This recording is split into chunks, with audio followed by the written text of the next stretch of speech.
This scene is our introduction to Gandalf and Frodo, the mentor and protagonist to our story respectively. Immediately, we can understand their relationship. Both are sarcastic and jovial to each other, and there is a strong bond to be seen. Clearly, Gandalf has been a welcome and uplifting presence in Frodo's life, and he cares deeply for the young hobbit. The whole scene is a masterclass in displaying how filmmakers can follow the show don't tell doctrine through dialogue.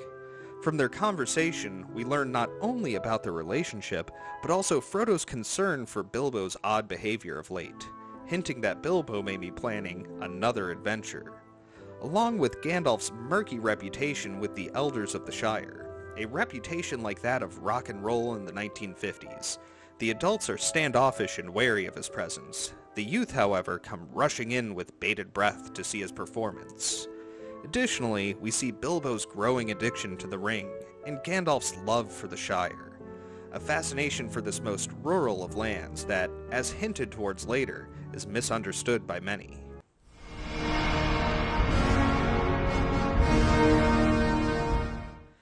Scale doubles were used to create the effect for Frodo and Gandalf's embrace. An exceptionally short man named Kieran Shaw played Frodo's double with Ian McKellen, and an exceedingly tall man named Paul Randall played Gandalf with Elijah Wood.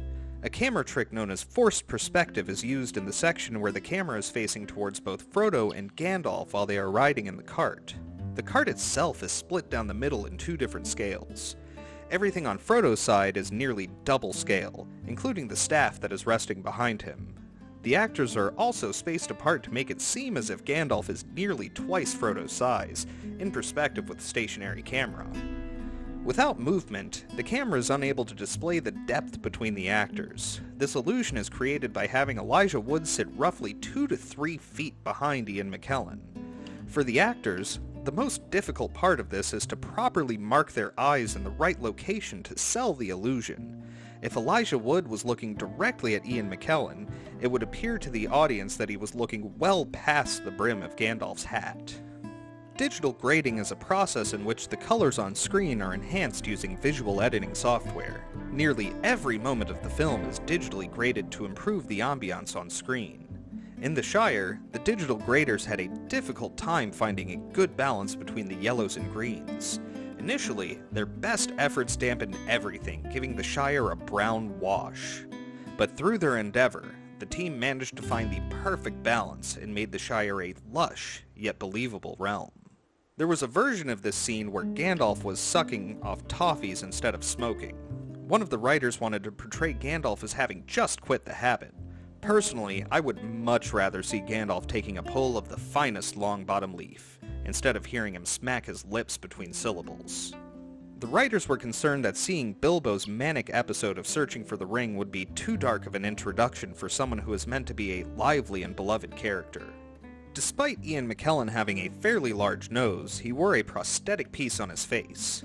After donning the beard, wig, and hat, his nose became much smaller in comparison. It did not fit the wizardly look that the designers desired. It took roughly 3 days for a team of people to craft a convincing nose for the actor. Ian McKellen based part of his portrayal of Gandalf from the audiobooks of The Lord of the Rings that were narrated by J.R.R. Tolkien. Peter Jackson particularly liked this, as it made him feel as if there was at least a part of Tolkien himself in the film. The firework effect was a combination of practical and CGI effects. The smoke was from real smoke bombs that were set off in the back of the cart, and the fireworks were added in digitally. The shot of Gandalf riding up to the gate of Bag End closely resembles a painting by artist John Howe called Gandalf Arrives to Hobbiton. Howe had been a well-known Tolkien artist for years, and even before he joined the crew as conceptual designer, Peter Jackson had used his paintings as a constant visual reference, hanging many of Howe's prints around the studio.